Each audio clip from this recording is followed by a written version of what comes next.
오늘은 멕시코 화가이면서 수많은 자화상을 남긴 것으로 유명한 프리다 칼로에 대해서 이야기를 해볼 거예요. 1907년 6월 7일 멕시코에서 유대계 독일인이었던 사진사 아버지 기에르모 칼로와 스페인과 라틴 아메리카 원주민인 인디오의 혼혈인 어머니 사이에서 태어났어요. 프리다라는 이름은 평화라는 뜻을 갖고 있는데 애석하게도 프리다 칼로의 삶은 평화랑은 거리가 좀 많이 멀었습니다. 그녀가 6살이었을 때 소아마비를 앓게 됩니다.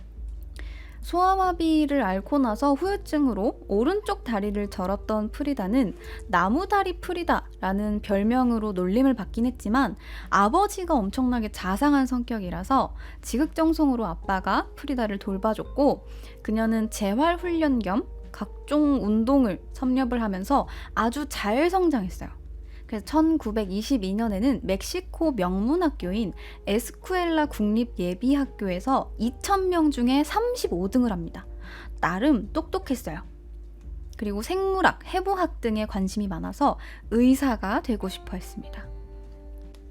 공부도 꽤 잘했고 학생 클럽에서 가입해서 활동도 하고 연애도 하고 아주 평범한 학창 시절을 보내던 프리다 칼로는 강당에 벽화를 그리러 왔던 한 남자랑 처음 만나게 돼요.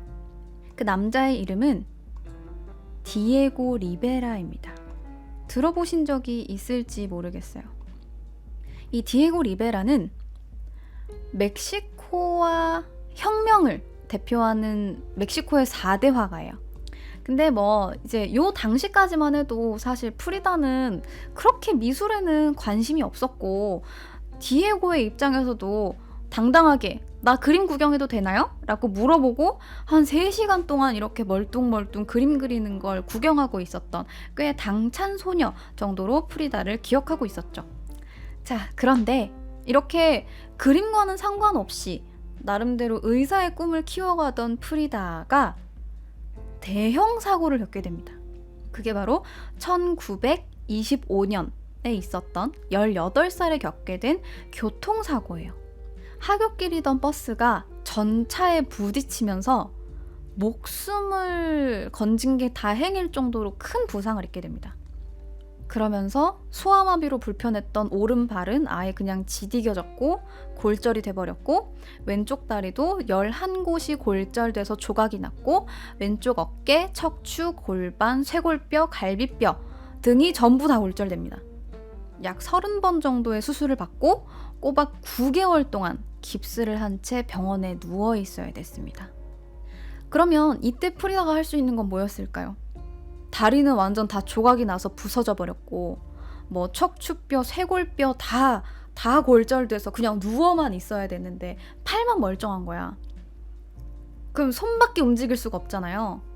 그러니까 그때부터 그림을 그리기 시작합니다. 그러면 이제 뭘 그리겠어요? 풍경화도 못 그리고 인물화도 못 그리고 뭘 그리겠어요? 자기 자신을 그릴 수밖에 없는 거예요. 누워서 자기 자신을 관찰하면서 자화상을 그리기 시작합니다. 이것이 그녀가 평생을 두고 자화상을 그리기 시작한 계기예요. 근데 그림 교육을, 미술 교육을 한 번도 받은 적이 없잖아요. 그러다 보니까 남들이 보기에 내 미술은 어떤지, 객관적으로 봤을 때 내가 그림을 잘 그리는지가 궁금했던 거예요. 그래서 그림을 평가받고 싶어 했고 마침 알고 있던 지인의 소개를 통해서 프리다 칼로의 두 번째 대형 사고인 디에고 리베라를 만나게 됩니다. 이때 둘이 만나서 2번이나 결혼했다가 이혼한 적이 있는 21살 연상의 돌싱 디에고 리베라와 결혼을 하게 됩니다.